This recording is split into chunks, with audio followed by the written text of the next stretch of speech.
wants to date him. I think I'm just going to end up keeping this in because this is gold. All right. Take care, guys. Have a good one. I will do, yeah. See you later. Nice to see you. All right, so send me the questions for Blessing as well, please. All right, so picking up from them. Would you mind describing your partner? My partner is a DJ / producer. We met in Manchester. He's Mancunian. I wondered what that was, sorry. He's from Manchester, and he's Dean. He's a lovely, lovely human being, but he's not, as mentioned before, 6'5" and drives a Range Rover. We just connect on a real level. Yeah. Yeah, I think that's very important, to be honest. And just to touch up on what you said earlier about being in a relationship for such a long time. I've been with my partner for 13 years now. We're like childhood sweethearts. We grew up together, and we've seen each other through some very, very dark times, and we've also been there for one another through some great times. And I think, growing together is very important as well. I think that a lot of people don't make it through those stages. They don't. Yeah. Especially in today's day and age, we've been conditioned to think me, and what am I gaining from this, and what am I gaining from that, and I think that love is relative. Like it's essentially about sacrifice. Yeah. And you have to keep loving somebody, and it's about what you can do for one another, and I think that that's very important when it comes to this sort of stuff. So now I'm getting to that stage where I'm preparing a proposal. Okay. And what are your thoughts on marriage? How important is it to you?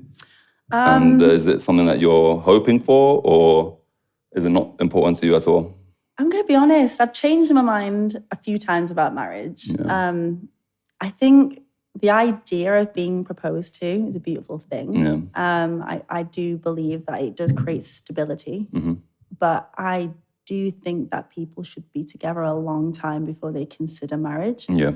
I think there's a lot of learning to do and a lot of self-preservation, self-learning that you need to do to be able to sustain a marriage in this day and age. Yeah, for sure. Especially in today's day and age. Yeah, it's a different world now. And, when you look back at grandparents and how they've been together for centuries, they wasn't in the world of social media and, fast fashion and, how the world just is now. We have such short attention spans nowadays. This is it. And that translates to everything, like the idea of, being with somebody, from your late teens, early 20s until the day you die, is unheard of nowadays. It's such a rarity. You hear of people getting divorced and they're, when they're like 65, 70, and they're like, they're still, the one is still out there for me. And it's like, I mean, that was unheard of. Like, you try and say that to your grandparents and they'll just be like, what are you talking about? Like, why would you abandon somebody that you've been with your whole life? But this is it as well. Like, I feel like the rules of marriage have changed as well.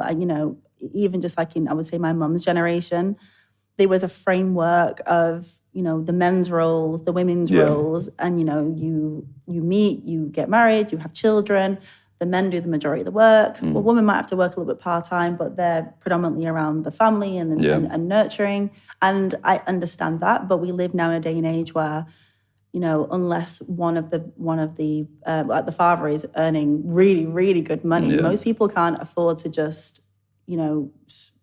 live off one wage. Yeah. So because of that now, we're in a position where women are having to step up. They're obviously moving up the career system. Yeah. And then there's this power play now almost. Yeah. There's this kind of imbalance, which, I get it. It has its place. I do believe that women should be going up and be the CEOs and do the most. Yeah. But I just do you think that's more important than a family? I don't think it's more important than a family, but what I do think is, I don't think it's more important than your children. Yeah. But what I do think is, you have to be a certain type of person to be able to make a marriage work. I don't think that marriage is for everybody. I feel like if Yeah. you could be an amazing career person, and and the father could stay at home, and it could be remodeled. But generally, I think that. Do you think that dynamic works? It works for some people. It does work for some people.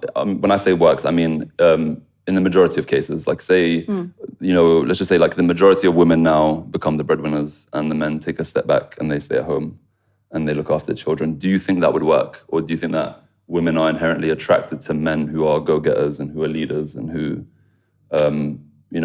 will be the people to put their bodies and their physical and mental health on the line to make sure that the family is fed and looked after?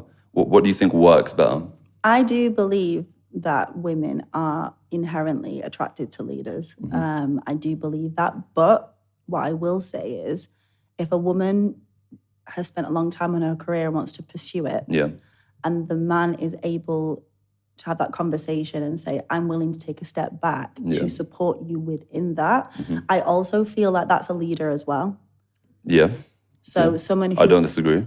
Someone who can look after the children, I don't disagree. From high performance, who can look after the family, do everything that needs to be done. So he allows that space for that woman to nurture herself. Yeah. So I do think that, it can work, but I do believe that every family is just different. Yeah.